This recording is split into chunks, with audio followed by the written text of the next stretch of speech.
Hi, welcome back. Yes, welcome back to my channel WinTrader. இன்னைக்கு உங்களுக்கு காட்ட போறது வந்து ஸ்டாக் மார்க்கெட்ல அக்யூரேட்டா எப்படி ட்ரேட் பண்ண முடியும். அதே மாதிரி நமக்கு ஸ்டாக் சூஸ் பண்ணும்போது நம்ம கன்ஃபியூஷன் இப்போ மார்க்கெட்ல மார்னிங் ஸ்டாக் சூஸ் பண்ணும்போது நம்ம கன்ஃபியூஷனா வரும். நம்ம மார்க்கெட்ல எந்த ஸ்டாக்ல எடுக்கணும் நமக்கு ரொம்ப கன்ஃபியூஷனா இருக்கும். இப்போ இன்னைக்கு உங்களுக்கு காட்ட போறது 4 ஸ்டாக் தான். இது இன்ட்ராடேக்கு உங்களுக்கு இன்க்ளூட் பண்ணிட்டா நல்லா ப்ராஃபிட் டெய்லி ப்ராஃபிட் வந்து ஸ்டாக் தான். இப்போ வீக்லி பெர்ஃபார்மன்ஸ் இன்க்ளூட் பண்ண ஸ்டாக் தான். இப்போ இன்னைக்கு பார்த்துட்டா இன்னைக்கு 4 ஸ்டாக் விப்ரோவில் பார்த்துட்டா கண்டினியூஷன் 2 டேஸா மார்க்கெட் பையிங் தான். HCL டெக்னாலஜி பார்த்துட்டா கண்டினியூஷன் 3 டேஸா பையிங் தான் போயிட்டு இருக்காரு. HCL பார்த்துட்டா இன்னைக்கு 3 டேஸா கண்டினியூஷன் பை தான். இன்னைக்கு மார்னிங்ல பை போயிது. அதுக்கப்புறம் அப்ராக்சிமேட் 2:30க்கு அப்புறம் மார்க்கெட் நல்லா டவுன்ஃபால் போய் நல்லா ரிட்டர்ன் கிடைச்சிட்டு இன்ட்ராடேக்கு நல்லா பெர்ஃபார்மன்ஸா. இப்போ இந்த டவுன்ஃபால் போகிறதுக்கு முன்னாடி சாஃப்ட்வேர் எக்ஸிட் பண்ணதுக்காக கரெக்ட் இன்ஃபர்மேஷன் கொடுத்துட்டேன். எந்த பாயிண்ட்ல எக்ஸிட் பண்ணோம் என்ட்ரி பண்ணணும் அதே மாதிரி சைடு வேஸும் எல்லாமே ஐடென்டிஃபை பண்ணுறதுக்கு ரொம்ப ஈஸியாக இருக்கும். அதே மாதிரி மைண்ட் பார்த்துட்டாலும் மைண்டில் கண்டினியூஷன் 2 டேஸாக மார்க்கெட் பையிங் தான். இன்னைக்கு மார்க்கெட் நல்லா மேலே போயிது நல்லா ரிட்டர்ன் கிடைச்சிது. அதுக்கப்புறம் இப்போ பார்த்துட்டாலும் இப்போ 240க்கு அப்புறம் மார்க்கெட் மேலே ஏறிட்டு நல்லா ரிட்டர்ன் அப்ராக்சிமேட் லாஸ்ட்டு கொடுத்த சிக்லில் அப்ராக்சிமேட் ஃபர்ஸ்ட் டார்கெட் கிடைச்சிட்டேன். அப்போ நம்ம சாஃப்ட்வேரில் ஆக்குரேட்டாக என்ட்ரி எக்ஸிட் ஃபேக் அப் டவுன்ஸ் ஐடென்டிஃபை பண்ணுறதுக்கு ரொம்ப ஈஸியாக இருக்கும். அதை எப்படி ஐடென்டிஃபை பண்ணோம் உங்களுக்கு இன்றைக்கி லைவ்ல காட்டி கொடுക്കാം. இப்போ இன்றைக்கி பார்க்கும்போது நமக்கு சாஃப்ட்வேரில் 8 ஸ்ட்ராட்டஜி இருக்குது. டோட்டல் 8 ஸ்ட்ராட்டஜி இதில் 2 ஸ்கேனர் இருக்குது. இப்போ ஸ்கேனர் பார்க்கும்போது நம்ம இந்த வாட்சில் ஸ்டார்ட் பண்ண ஸ்டாக்குக்கு ட்ரெண்டு ஐடென்டிஃபை பண்ணுறதுக்கு ரொம்ப ஈஸியாக இருக்கும். இப்போ இன்ட்ராடேக்கு 5 மினிட்ஸ் உங்களுக்கு செட் பண்ணிட்டா இந்த 5 மினிட்ஸ் இந்த வாட்சில் ஸ்டார்ட் பண்ண ஸ்டாக்கு ட்ரெண்டு ஐடென்டிஃபை பண்ணுறதுக்கு. இப்போ மார்னிங்கில் ஒரு ஸ்டாக்கு மேலே ஏறும்போது மார்க்கெட்டு நல்லா மேலே எந்த ஸ்டாக்கில் உங்களுக்கு ட்ரேட் எடுக்கணும்னு ஐடென்டிஃபை பண்ணுறதுக்கு ரொம்ப ஈஸியாக இருக்கும். இப்போ கரெக்டாக உங்களுக்கு நம்ம சாஃப்ட்வேரில் ட்ரேடு கொடுக்கும். இப்போ இதில் ஈஸியாக உங்களுக்கு ஐடென்டிஃபை பண்ணுறதுக்கு ஈஸியாக ஐடென்டிஃபை பண்ணலாம். ஃபர்ஸ்ட் அவங்களுக்கு காட்ட போகிறது வந்து விப்ரோ தான். விப்ரோ பார்த்துட்டா லாஸ்ட் கொடுத்த சிக்னல் செல் தான். இந்த ரெட் கலர் டவுன் ஆகிற செல் தான். இந்த கிரீன் பை தான். இந்த செல் கொடுத்தது அப்ராக்சிமேட் 244க்கு தான். அதுக்கு 245ல என்ட்ரி எடுக்க சொல்லியிருக்கேன். கீழே டார்கெட் 3 டார்கெட் போட்டிருக்கேன். ஆனால் இந்த செல் எடுக்க முடியாது. இது கன்ஃபர்மேஷன் இல்லையே 3 லெவல் கன்ஃபர்மேஷன்ஸ். ஃபர்ஸ்ட் லெவலுக்கு கீழே ரெட் கலர் பாரு அதே மாதிரி கேண்டில் கலர் ரெட்டு வரணும். ப்ரைஸ் அண்ட் செல்ஸ் இந்த 3 லெவலில் ஓகே இருந்தால் மட்டும்தான் நெக்ஸ்ட் கேண்டில் ஓப்பனிங் ரேட்டில் ட்ரேட் எடுக்க முடியும். இப்போ இன்றைக்கி பார்த்துட்டா செல்லு கன்ஃபார்ம் இல்லை. கலர் காட்டுது வந்து எக்ஸ்ட்ரா கலர் தான். ஆரஞ்சு ஒயிட்டு ப்ளூ ஹோலோ கேன்சி இந்த 4 கலரும் சைடு வேஸ் தான். இப்போ இந்த ட்ரேடு இந்த செல்லு லாஸ்ட்டு கொடுத்த ட்ரேட் எடுக்க முடியாது. அது பை மட்டும் எக்ஸிட் பண்ணலாம். ஆனால் செல் எடுக்கும்போது அந்த சைடு வேஸ் மார்க்கெட் ரிஸ்கியாக சாஃப்ட்வேர் சொல்லியிருக்காரு. அதுக்கு முன்னாடி கொடுத்த பை பார்த்துட்டா பை கரெக்டாக அந்த கன்ஃபர்மேஷன் வந்தது. கேண்டில் க்ரீன் ஆச்சு. கீழே க்ரீன் வந்தது. ரெசிஸ்டன்ஸ் இந்த ரெட் கலர் ஸ்டார் ஸ்ட்ராங்காக கட் பண்ணிட்டுருக்கேன். ஸ்ட்ராங் பிரேக் அவுட்னு கரெக்டாக சொல்லியிருக்கேன். அந்த மார்க்கெட் நல்லா மேலே ஏறிடுச்சு. அதே மாதிரி இன்னைக்கு பார்க்கும்போது இன்னைக்கு மார்க்கெட் கேப்லாம் மேலே ஹைக்காக மேலே ஓப்பன் பண்ணியாச்சு. இது எடுக்கிறதுக்கு முன்னாடி கொஞ்சம் டிப்பில் இப்போ ஆல்ரெடி கண்டினியூஷன் பண்ண இந்த லெவலில் ப்ராஃபிட் கிடைக்கும். ஆனால் இன்ட்ராடேக்கு எகெயின் மேலே ஏறுமான்னு நமக்கு நெக்ஸ்ட் டிப்பு மார்க்கெட்டு கீழே வந்துட்டு தான் ட்ரேட் எடுக்க முடியும்.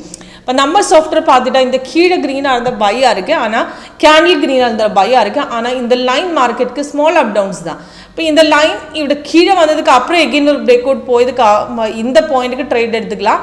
அந்த பாயிண்டில் சாஃப்ட்வேர் இன்ட்ரி கொடுக்கும். இப்போ எகெயின் பிரேக் அவுட் போயிட்டா இப்போ இந்த லெவலில் பார்த்துட்டா ஒரு 244 ட்ரேட் எடுத்து அப்ராக்சிமேட் 2 பாயிண்ட்ஸ் 46 வரை போயிடுச்சு. 2 பாயிண்ட்ஸ் ப்ராஃபிட் வந்தது. இப்போ அது இன்னைக்கு அப்போ அதுக்கு முன்னாடி பார்த்துட்டா அதுக்கு முன்னாடி அப்ராக்சிமேட் 240 போய் தான் அப்ராக்சிமேட் 46 பாயிண்ட்ஸ் மேலே ஏறிட்டா நல்லா ப்ராஃபிட் வந்தது. அதே மாதிரி HCL டெக்கில் பார்த்துட்டா HCL டெக்கில் 3 டேஸாக கண்டினியூஷன் பை தான். லாஸ்ட் சிக்கிள் கொடுத்து 9/29க்கு 10க்கு தான் அது கரெக்டு சிக்கிளும் அந்த கன்ஃபர்மேஷனும் ரெசிஸ்டன்ஸும் கரெக்டாக பிரேக் அவுட் போயிடுச்சு. பார்க்கும்போது 1518க்கு எடுத்தது. இப்போ பார்க்கும்போது 77 பாயிண்ட்ஸ் மேலே போயிட்டு இருக்காரு. இப்படி மார்க்கெட்டு பை தான் கண்டினியூஷன். அதே மாதிரி நம்ம இன்ட்ராடேக்கு வைக்கும்போது 5 மினிட்ஸ் தான் வைக்கணும். 15 மினிட்ஸ் 2 டேஸாக ஹோல்ட் பண்ணலாம். 2-3 டேஸ் ஹோல்ட் பண்ணதுக்காக 15 மினிட்ஸ் வைக்கலாம். இப்போ இந்த இன்ட்ராடேக்கு HCL பார்க்கும்போது இப்போ லாஸ்ட் கொடுத்த செல்லு கன்ஃபார்ம் இல்லையே. கீழே பார்க்கும்போது ரெட்டு சிக்கிள் கொடுத்து கன்ஃபார்ம் அல்ல. கன்ஃபர்மேஷன் வரும்போது தான் ட்ரேட் எடுக்கணும். இப்போ இன்றைக்கி HCL பார்க்கும்போது முன்னாடி கொடுத்த பைக்கு கண்டினியூஷன். இப்போ இன்றைக்கி ட்ரேட் எடுத்து அப்ராக்சிமேட் இந்த லெவலுக்கு தான் 1583ல ட்ரேட் எடுத்து நல்லா மேலே ஏறி போச்சு. அது 1599 வரை போயிடுச்சு. நல்லா ட்ரேடு வந்தது. ரெசிஸ்டன்ஸ் லாஸ்ட் ஸ்ட்ராங்காக கட் பண்ணிடுச்சு. இப்போ இன்கேஸ் மார்னிங்கில் மிஸ் ஆகிட்டாலும் next break out approximate 12 o'clock அப்புறம் 9-2 பிரேக் போயிட்டது. அது அப்ராக்சிமேட் 9 வரை போயிடுச்சு. நல்லா பிரேக் அவுட் வந்து ஸ்ட்ராங்காக கட் பண்ணு சொல்லிட்டு கரெக்டாக அப்படி சொல்லியிருக்கேன். இப்போ அதுக்கப்புறம் ரிவர்ஸ் போகும்போது அந்த ஃபஸ்ட்டாக இந்த ட்ரெண்ட் சேஞ்ச் ஆகிடும். அதுக்கப்புறம் தான் இந்த லைன் சேஞ்ச் வரும். அதுக்கப்புறம் இந்த கலர் சேஞ்ச் வரும். இது மூணும் எக்ஸிட் லெவலுக்கு முன்னாடி கொடுக்குற இன்ஃபர்மேஷன் தான். அந்த லெவலில் உங்களுக்கு அந்த பொசிஷன் இப்போ ட்ரேட் எடுக்கிற டைமில் உங்களுக்கு ரிவர்ஸ் போயிட்டா கட் பண்ணல. இப்போ இன்கேஸ் உங்களுக்கு ஃபஸ்ட் டார்கெட் ஹிட் ஆயிடுச்சு, செகண்ட் டார்கெட்டு முன்னாடி மார்க்கெட் ரிவர்ஸ் போயிட்டா இப்போ அந்த பொசிஷன் உங்களுக்கு லோஸ் இல்லாமல் எக்ஸிட் பண்ணோம்னா உங்களுக்கு எக்ஸிட் லெவலுக்காக இந்த ட்ரெண்ட் செக் பண்ணலாம். ஃபஸ்ட்டு ட்ரெண்ட் மினிட் வைஸில் ஃபஸ்ட்டே சேஞ்ச் ஆகிடும். மார்க்கெட்டு கொஞ்சம் டவுன் ஆகும்போது ஃபஸ்ட்டு சேஞ்ச் வருது ட்ரெண்டுக்கு தான். அதுக்கப்புறம் அந்த ட்ரெண்ட் லைன் வரும், லைன் சேஞ்ச் ஆகிடும். அதுக்கப்புறம் கீழே லாஸ்ட்டு தான் சேஞ்ச் ஆகும். அதுக்கு முன்னாடி சைடு வேஸ் கலர் சேஞ்சும் வந்துடும். இந்த லெவல் எல்லாம் மார்க்கெட் ரிவர்ஸுக்கு இன்ஃபர்மேஷன் தான். ஓகே, அதே மாதிரி ஹெச்ஏஎல் இன்னைக்கு பார்த்துட்டாலும் ஹெச்ஏஎல் மார்க்கெட்டு மார்னிங்கில் வந்து செல்லு கன்ஃபார்ம் இல்லையே. கீழே பார்க்கும்போது கரெக்டாக 2 லெவலும் கன்ஃபர்மேஷன் இல்லை. இப்போ அது ட்ரேட் எடுக்க முடியாது. அதுக்கப்புறம் வந்து பை கண்டினியூஷன் நல்லா போயுது. அது ட்ரேடு வந்து அப்ராக்சிமேட் 4859 மார்க்கெட்டு மேலே ஏறி போச்சு. அது 4921 வரை போயிடுச்சு. நல்லா பிரேக் அவுட் வந்தது. அதுக்கப்புறம் மார்க்கெட் பார்த்துட்டா ரொம்ப ஒரு 2 hours மார்க்கெட் சைட்வேஸ் போயதுக்கு அப்புறம் தான் ஒரு அப்ராக்சிமேட்டு 2 o'clock 2:30 அப்புறம் மார்க்கெட் டவுன் போயிது. நல்லா டவுன் போயிடுச்சு. அப்ராக்சிமேட் 40 points மார்க்கெட் கீழே போச்சு. நல்லா டவுனில் தான் சாஃப்ட் கொடுத்தது. நல்லா ஹியூஜ் டவுன் வந்துட்டு அதுக்கு முன்னாடி கரெக்டாக சாஃப்ட்வேர் இன்ஃபர்மேஷன் கொடுத்தது.